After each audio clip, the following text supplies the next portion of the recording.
கேள்வி ஒன்றாக இருந்தாலும் பதில் எப்படியா இருக்கான், ஆளுக்கு ஏற்ற மாதிரி மாறுபடும். நேரில் வந்துட்டால் என்ன பண்ணிடலாம், எல்லா கேள்வியும் கேட்டு தெளிவாக. அதுக்கு தான் சத் சங்கம். என்னுடைய நோக்கம் எல்லாம் மனிதர்கள் எல்லாம் மகிழ்ச்சியாக இருக்கணும், அவ்வளோதான். அரசியலில் நிரந்தர அப்படின்னு ஒரு வார்த்தையை போடணும்.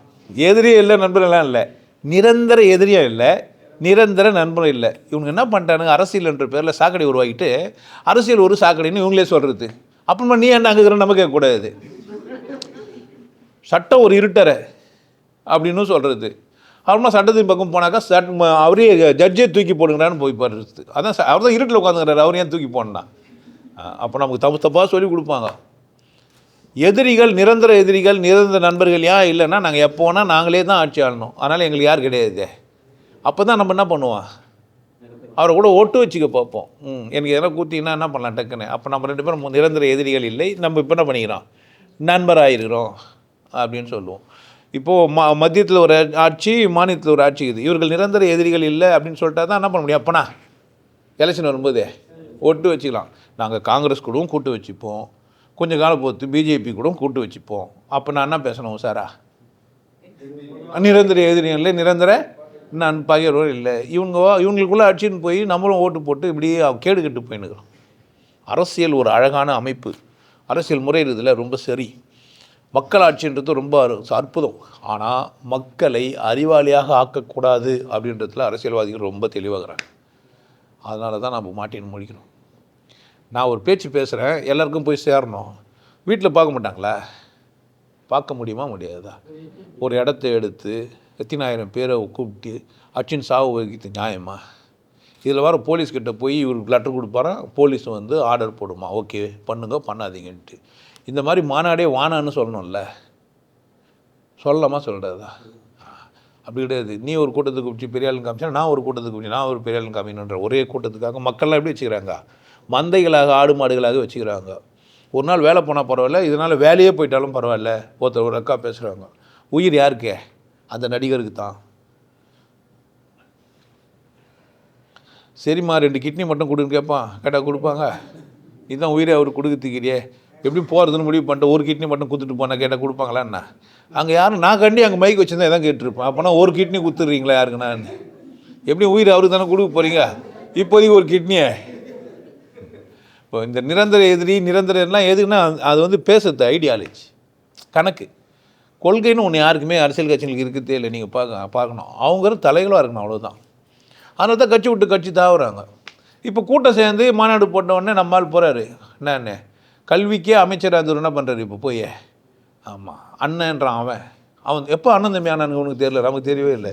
அப்போ நிரந்தர எதிரியும் இல்லை, நிரந்தர பகையும் இல்லை. எப்போனா வாடகை வாயின்னு ஒருத்தங்கிறான், ஆமாம் ஒரு நாள் இப்படி பேசுவோம், ஒரு நாள் இப்படி பேசுவோம். அவனும் என்ன பண்ணிட்டான் அந்த நடிகர் பின்னாடி போய், ஆமாம் இது மாதிரி நிறைய பேர் இருக்கிறாங்க. அவங்க என்ன சொல்லுவாங்கன்னு கேட்டால், நிரந்தர எதிரிகளும் இல்லை, நல்லா இருக்குதுல்ல, நீயும் என்ன பண்ணுப்பா அதை போய் கேட்டுருப்பேன். ஐயா நீங்களே கேட்டு தானே வந்து பேசுறீங்கன்றீங்க. நான் சும்மா 2 சீன் ஓட்டினாவே போதும் எனக்கு.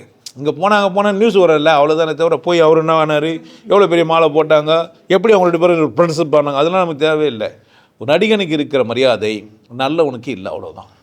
ஒரு நடிகனுக்கு இருக்கிற மரியாதை நல்ல மக்கள் என்ன பண்ணல, புரிஞ்சுக்கிறதுக்கான தகுதியோடு இல்லை. தேடி பார்க்குற பழக்கம் இல்லை. விளம்பரமானங்களை என் பக்கத்தில் எடுத்துக்கிற பழக்கம் தான் இங்கே மனிதர்களுக்கு இருக்குது. எது சரி எது தப்புன்னு சிந்திக்கிற மனநிலை மனிதர்கள் இல்லை, கூட்டம் கூட்டமாக ஆகிட்டாங்க.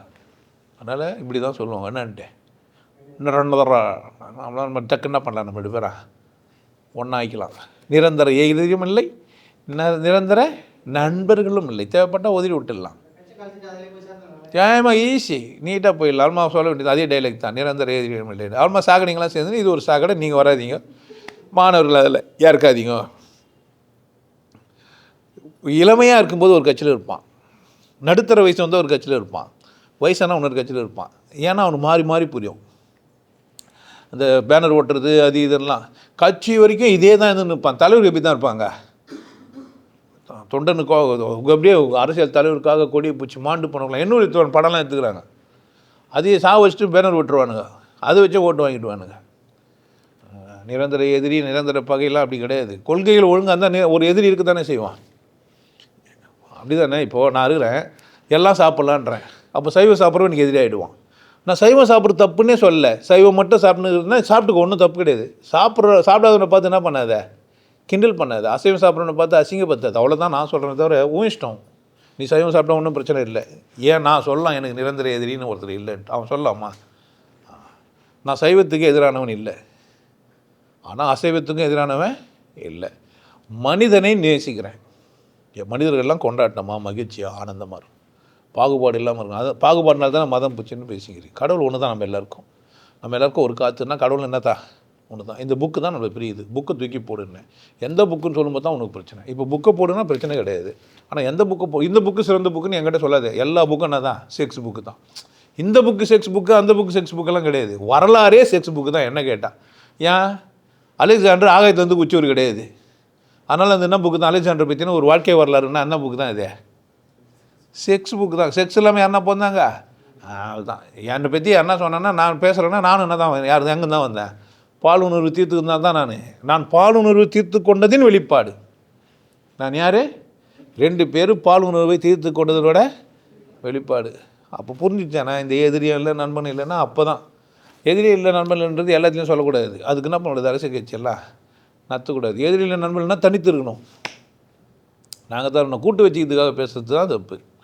ஸோ அதை சரியான நேரத்தில் பயன்படுத்தினா நல்லது தான்.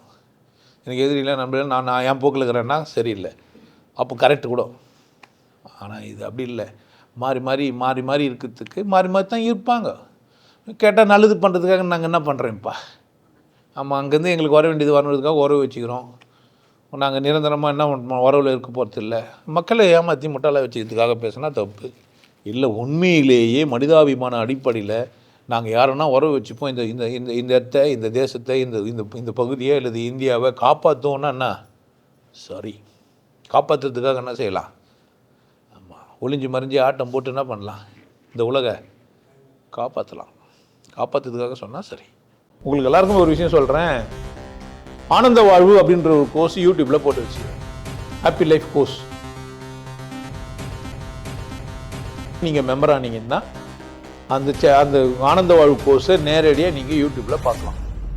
கட்டிட்டு நீங்கள் ஃபேமிலியாக டிவியில் போட்டுனா பண்ணலாம். எல்லாரும் ஃபேமிலியாக போட்டு பார்க்கலாம். ஒருத்தர் தான் சப்ஸ்கிரைப் பண்ணிங்க, 5 பேர் 6 பேர் என்ன பண்ணலாம், நீங்கள் அதை பார்க்கலாம். வாய்ப்பு பயன்படுத்திக்க பாருங்க. நல்லா இருங்க, சிறப்பாக இருங்க, கொண்டாட்டமாக இருங்க. உங்களை நீங்கள் மதிப்பு மிகுந்தவராக மாற்றுறது உங்கள் கையில் தான் இருக்குது. நல்லா இருங்க. நான் ஒரு வாய்ப்பு என்னை பயன்படுத்திக்கலாம். நல்லது.